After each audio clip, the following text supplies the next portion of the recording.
Welcome to Old Bluff. I haven't done a video in quite a while. I've been busy working on the cabin build, getting the foundation in, cutting logs, cutting up trees, just the usual stuff. But anyway, I've gotten into cutting the dovetails on the ends of my logs. You can see here, got these jigs that I made up. So I wanted to talk a little bit about this. So maybe this will help someone if you decide to do a project like this and how to figure out your notch drop on your logs. There's several things that come into play with it, and we'll go over that in just a minute. But I thought this might come in handy for everybody if you do decide to do something like this. So let's get started on it. Now, everything comes into play when you're figuring what your notch drop is going to be for the logs, because you have to take in consideration the height of the logs plus the width of the logs, and then what you want to hang over on the ends. I've chosen to go with 2 inches hanging over with 2-inch chinking between. The reason I went with 2 inch, that's because a little mortar trowel, a 2-inch mortar trowel will fit perfect in there when I apply the chinking. I'm going to use the polystyrene foam full pieces. I'm going to cut them to 5.5 wide. That way I've got a 1/2 inch reveal here and a 1/2 inch on the inside. What I plan to do, Permachink recommends a 3/8 depth. So at the bottom, I'm going to curl out another 1/8 inch so that any storm water might just hit the chinking and roll right down the faces of the logs. So in talking about the notches here, obviously you've got an angle. A lot of people say just use 15 degrees, which is fine.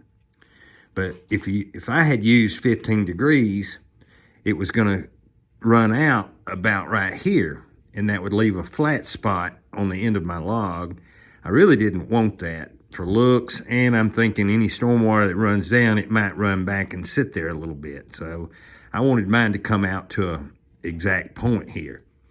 So in doing that, I had to calculate what this angle is going to be, which is dependent on the amount of notch drop that you use. All right, so I know that my logs are 10.5 or 10 inches tall finished. I originally cut them 10 3/4 and let them dry for about 3 months, 4 months, and I'll come back and trim them to exactly 10 inches when I do the hewing effect that I've done here. So I've got 10 inches here and a 2-inch chink area here. So half of my log obviously is 5 inches. So that's where that chinking is going to sit. So from that center line to the bottom of my chinking or the top of my chinking, that's going to leave 4 inches here. So that tells me what my notch drop needs to be. My notch drop needs to be 4 inches. So in taking that out, what we've got to do is take half of it out at the top and half of it out at the bottom. So that figures up to be 2 inches here, 2 inches there. Okay, so I've got that point. I know that my logs are 6.5 inches wide here. I want to hang over 2. So that's 8.5 inches to this shoulder here. So I know that I'm coming up 2, I'm coming over 8.5, and that gives me this point. Now I draw a line from this point down to the corner, the end of the log here at the bottom. And that gives me my true angle for the particular logs and the chinking that I'm using. And on my logs, it came out to be 12 degrees. So I wrote that down. So now I know what I need to do in building the jigs that I'm going to do for cutting these with a chainsaw. Because I've got to cut about 64 of these for this one cabin build, so I wanted to be as quick as I could. So now, what I'll do, I might just go on and do a layout so that we can talk about it a little bit more in detail. So I'll do that in a second. But I started by rigging up my chainsaw first. I had a cheap bar that I had bought at Tractor Supply and this older chainsaw. So I went ahead and mounted these brackets, slide or guides, whatever you want to call them, on the bar. And I've got little nuts between the guide and the bar here. So that's got it spaced away from the teeth so they won't hit anything. And now in figuring this distance between the two guides here, I went to this long cut here, and it works out to about 6 5/8, maybe a little bit over. So what I did is I mounted these 6 3/4 apart. So that's going to give me enough room to make that longest cut. So I did this first, okay, before I built my jigs that we're going to go over. That way I know how much offset we've got. It'll be from this backside here, outside, to this outside of the sawtooth here. And mine worked out to exactly 1/4 inch. So now I've got that dimension to allow on my jigs. And what I did on the bottom was unsure, so I left them running wild a little bit. I think I allowed a 1/2 inch to begin with, made a couple of cuts, and then decided what I needed to be and marked these bottoms and ground them down. I think I wound up 3/8 of an inch. So I'm glad that I did that to begin with, because you don't want to notch down. You can see this one. This is one of the last ones that I cut, but you can see where it went down a little bit too far. See how the saw blade cut into that? So I have corrected that by reducing that amount on those spacers at the bottom. So now it's drawn it back, pulls it up a little bit so it doesn't cut quite as deep right there. So you want to have these little parameters in your mind before you lay out the actual jigs when you get started on it. So here we've got one of the jigs. This is for the left side, so it'll cut all the left sides on the logs. And you can see I've marked it with the exterior. So I've got interior and exterior. I'm gonna probably do all my cutting from the exterior. But anyway, you can see these notches that I've made in it. I'm allowing here for the 1/4 inch offset of the teeth, and I'm allowing here for that 3/8 cutoff to get a good cut in the corners of the logs here. So now you can see that I've got my 12-degree angle included on that. So that's the top. And you want to make sure when you lay these out, everything slopes to the outside. You can see all these cuts. They do not slope back towards the inside of the logs. They don't slope this way. So this is sloping down and out. So is this. And it's just continuous. So you don't want it sloping inward, because that's going to hold water back in this area right here. You don't want something like that going on. Well, it would hold it back in here if you sloped it from here down. Anyway, you don't want that. So then on this, we've got that long angle cut here, and it's just a straight angle on this bottom side. So that's going to lay right on top of a right hand cut. That'll lay right on top of a right hand long cut right here.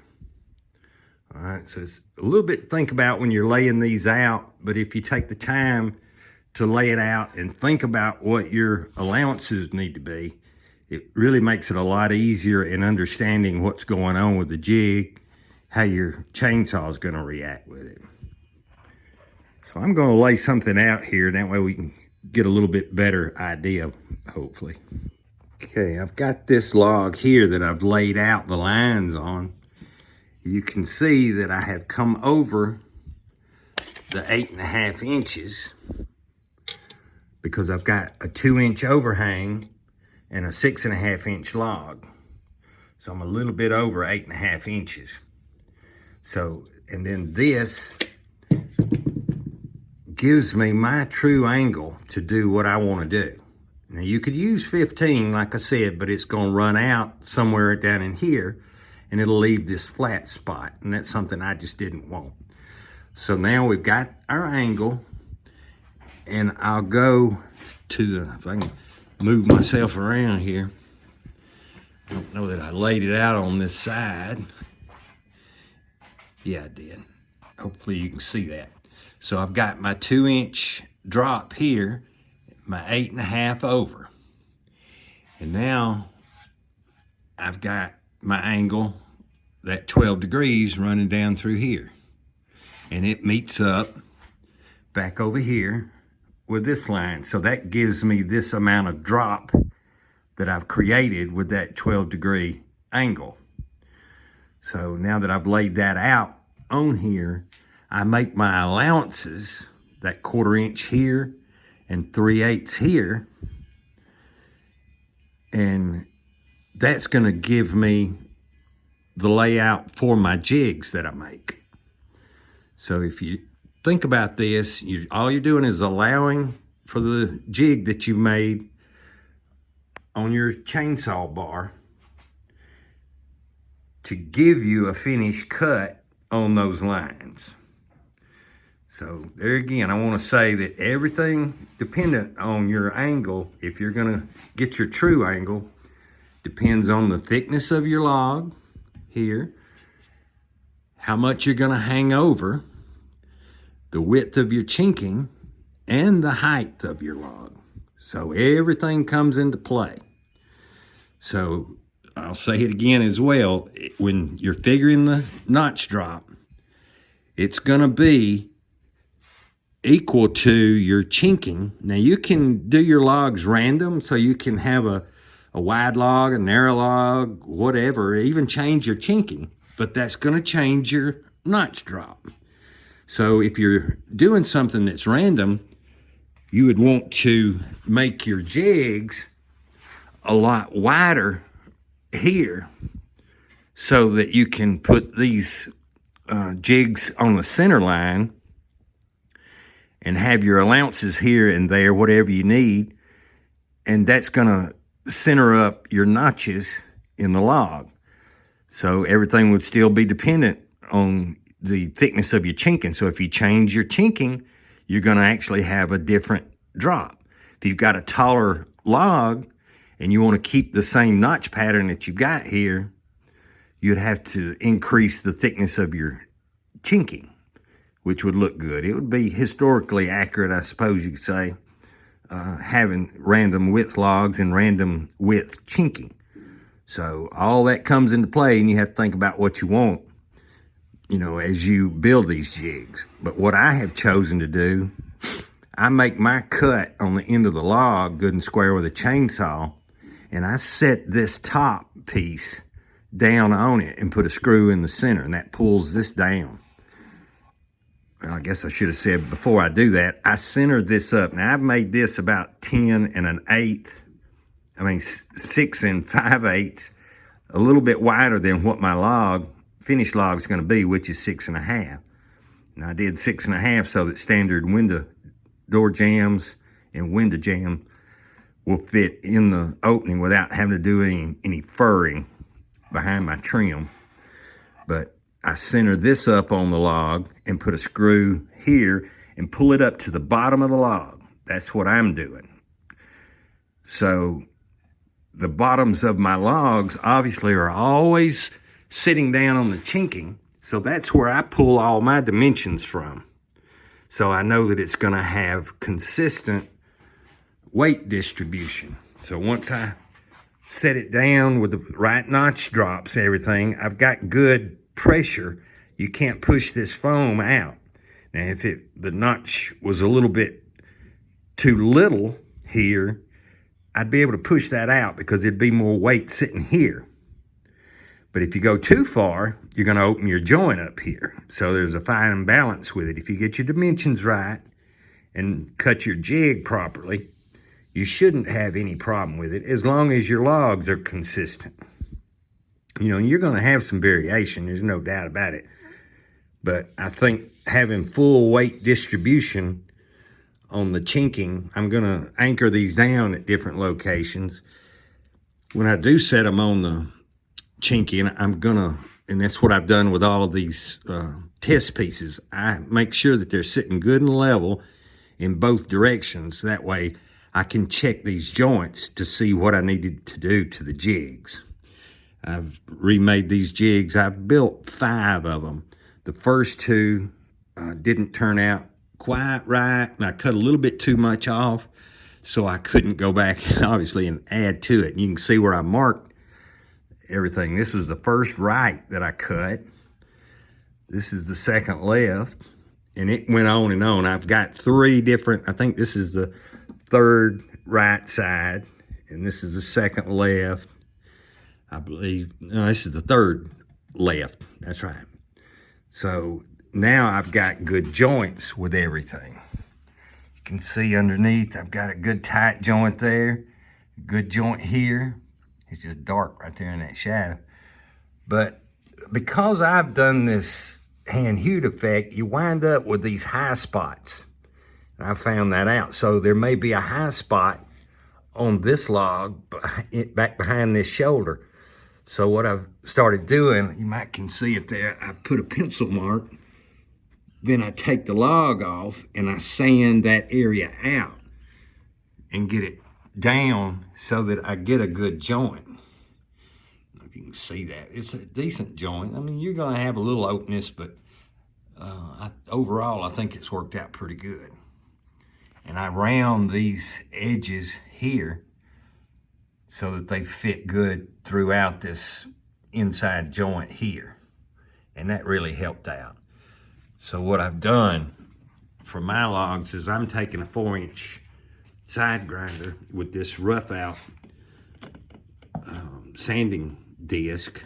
And it works good because it takes all of the sawdust and throws it away. It doesn't just gum up real bad. It takes it down pretty quick, but it leaves it smooth. And that's what I was after. You know, it's just a matter of getting it to a point, and then it's just gonna weather from there, so it doesn't matter. But I feel like if I do the best I can right now, over time, it'll just, you know, last maybe a little bit longer. I round these edges. I just leave the plain chainsaw cut here. I think that's gonna be fine. I'm not gonna worry about any checking, whatever. I want it to be rough with all these hatchet marks that I've put in here and the hand hewed look. So that's what I'm after. I'm gonna stain it probably a light gray so that it'll look like it's been here for quite a while. I wanted to show on this side, I had mentioned about, I left these logs as they were, so just for this video, but this is what I'd pointed out earlier about the chainsaw cutting down a little bit too far in this direction. But also here you can see the way I've left it, this high point from the hand hewing effect is hitting right here. Well, that's left it open in this scalloped area, and it's left it open right here. So what I started doing is I mark this line and mark it across here. When I'm setting this log, I'll mark this log right here and then back it off and sand that area out until it's flat. That way you get a good fit. Now this is actually a good fit here, but I sanded this edge right here a little bit. It had some fuzz sticking out on it, so I knocked it off. But it's actually a real tight fit. See if I can get to it. You really can't see down through there much. Where am I at here? Right there. I sanded it, but it's a better fit, I think, than what the camera is showing. But anyway, if it's bad fit, that's what you're gonna see, something an 1/8 inch or better, according to how high this high point is, because I'm not taking a whole lot off the face. I'm taking as little as I can. This is actually left. You can see these areas, those were not hit with the planer, all these little areas, so I have to take that in consideration when I get this smoothed out on this log. I'll measure from this log to wherever the end point is. If it's a door, window, or another corner, that's where I would measure from. Then I would measure and mark this log at this location. Measure from there my 8.5 inches, cut the log off good and square, Then I'm ready to put my jig on, and if everything's worked out right, the chainsaw is going to cut me out on that line. So I think it's going to make it a lot quicker. You know, it's like anything else. Once you do something 4 or 5 times, you kind of figure out what you need to do. And also, when I put these little sample logs up here, I leveled my table, and I also got all of my hypotenuse dimensions from the width, the lengths of these logs. That way I can measure from these edges to square everything up, because that's important as well. So I'll measure from here out to the other log. I think this one wound up 38.25. So I check that dimension, and I set all of these logs up here and level them in both directions. Check for square, then I look at the joint. I don't look at the joint until I get everything set up. And that tells you what adjustments you might need to make on your jigs. Well, I hope this video has helped. I felt it was important. I'm at this phase in my build, so I thought it would be a good idea to go on and make the video before I get started on setting logs, which is coming up here in the near future. If I would explain things of what I have found out about the notch drop, the chinking, the dimensions of your logs. I've watched several videos, other people doing things, and they just didn't really go into detail. It was kind of this is what you do, and except this 15 degrees, which is fine. But if you're wanting it to come to a point here on the logs, this is what I've explained is how you find your true angle that's needed for the particular size of the log and the chinking width. So I hope you've found this video to be helpful. So until the next video, take care, be safe.